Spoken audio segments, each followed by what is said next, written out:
बंगाल की खाड़ी के तट पर स्थित राज्य तमिलनाडु भारत के खूबसूरत राज्यों में से एक है। पर्यटन के स्तर पर यहाँ काफी कुछ देखने लायक है। एक से बढ़कर एक नायाब ऐतिहासिक धरोहर यहाँ देखने को मिलती हैं। यहाँ पर कई तरह के भव्य मंदिर भी हैं। इन्हीं मंदिरों में से एक रंगनाथ स्वामी जी का मंदिर है। यह मंदिर सृष्टि के पालनहार नारायण भगवान विष्णु के स्वरूप में रंगनाथ भगवान का मंदिर है। भगवान रंगनाथ को विष्णु का ही अवतार माना जाता है। यह मंदिर तमिलनाडु के तिरुचिरापल्ली में श्रीरंगम में कावेरी नदी के तट पर स्थित है। मंदिर में एक 1000 साल पुरानी ममी भी संरक्षित है। मंदिर की भव्यता और विष्णु के रंगनाथ रूप के दर्शन के लिए भारत से ही नहीं बल्कि विश्व भर से लाखों की संख्या में सैलानी आते हैं। जितना खूबसूरत यह मंदिर है उतना ही दिलचस्प इसका इतिहास और निर्माण गाथा भी है। हाय दोस्तों, मैं हूं आपका दोस्त हरिओम और आप देख रहे हैं अपना YouTube channel all in one video. अगर आप इस चैनल पर नए आए हैं तो इस चैनल को सब्सक्राइब करें और बेल वाले बटन को दबाना ना भूलें। पुराणों के अनुसार गौतम ऋषि ने तप करके नासिक में गोदावरी नदी को देवलोक से पृथ्वी पर बुलाया था। गोदावरी नदी के तट पर ही गौतम ऋषि का आश्रम भी था। गौतम ऋषि के बढ़ते यश कीर्ति से अन्य ऋषिजन उनसे जलने लगे थे। इसी के चलते गौतम मुनि पर हत्या का गलत आरोप लगा दिया गया था। उन्हें आश्रम से बाहर कर दिया गया। आश्रम से निकलने के बाद गौतम मुनि दुखी रहने लगे। एक दिन वह कावेरी नदी के तट पर पहुंचे। फिर इसी जगह श्रीरंगम में आकर भगवान विष्णु की तपस्या करने लगे। भगवान नारायण ने प्रसन्न होकर स्वामी रंगनाथ के रूप में दर्शन दिए। आइए आपको दूसरी गाथा भी सुनाए देते हैं।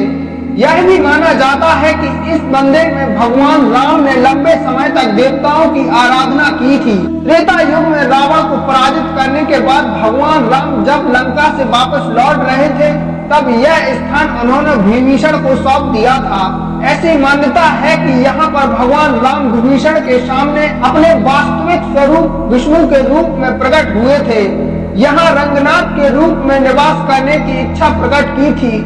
उस समय से ही यह भगवान विष्णु के श्रीरंगम स्वामी के रूप में यहाँ वास करते हैं। यहाँ होती है ममी की पूजा।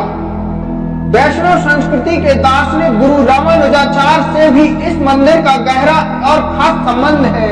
इतिहास के अनुसार श्री रामानुजाचार्य अपनी वृद्धावस्था में यहाँ आ गए थे। करीब 120 वर्ष की आयु तक श्रीरंगम में रहे थे। उस समय बाद भगवान श्री रंगनाथ से देह त्याग की अनुमति ली। तदुपरांत अपने शिष्यों के सामने देहावसान की घोषणा कर दी। माना जाता है कि भगवान रंगनाथ स्वामी की आज्ञा के अनुसार ही उनके मूल शरीर को मंदिर के दक्षिण पश्चिमी दिशा में एक कोने में रखा गया है। यह मंदिर दुनिया में एकमात्र ऐसा मंदिर है जहां एक वास्तविक मृत शरीर को हिंदू मंदिर के अंदर कई वर्षों से रखकर पूजा जाता है। मंदिर में रामानुजाचार्य के 1000 वर्ष पूर्व के मूल को शरीर के रूप में संभाल कर रखा गया है। उपदेश मुद्रा में है ममी। आमतौर पर ममी निद्रा भंग रूप में होती है, लेकिन रामानुजाचार्य की ममी सामान्य बैठने की स्थिति में यानी उपदेश मुद्रा में प्रतीत होती है। मंदिर में उनकी मूर्ति के पीछे उनकी ममी को रखा गया है। इस ममी पर केवल चंदन और केसर का लेप लगाया जाता है। इसके अलावा किसी अन्य रासायनिक पदार्थ का उपयोग इस ममी को संरक्षित करने के लिए नहीं किया जाता है। पिछले 878 वर्षों से केवल कपूर, चंदन और केसर के मिश्रण को 2 साल में एक बार रामानुजाचार्य की ममी पर लगाया जाता है। इस लेप के कारण शरीर केसरिया रंग में परिवर्तित हो चुका है। शयन मुद्रा में है नारायण। भगवान यहाँ सर्वप्रिय मुद्रा यानी शयन की मुद्रा में है। यह मंदिर भगवान विष्णु के 108 मुख्य मंदिरों में से एक है। यह एक लौता मंदिर है जिसकी प्रशंसा तमिल भक्ति आंदोलन के सभी संतों के गीतों के रूप में मिलती है। यहाँ पर प्रत्येक दिन 200 भक्तों को मुफ्त भोजन कराने की नीति है। अंतम योजना के अंतर्गत यहाँ भोजन परोसा जाता है। फ्रांसीसी सैनिकों द्वारा कर्नाटक युद्ध के दौरान मुख्य देवता की मूर्ति की आंख से हीरा चोरी हो गया था। 189 कैरेट का ऑर्लोव हीरा मॉस्को क्रोमलिन के डायमंड फंड में आज भी संरक्षित है।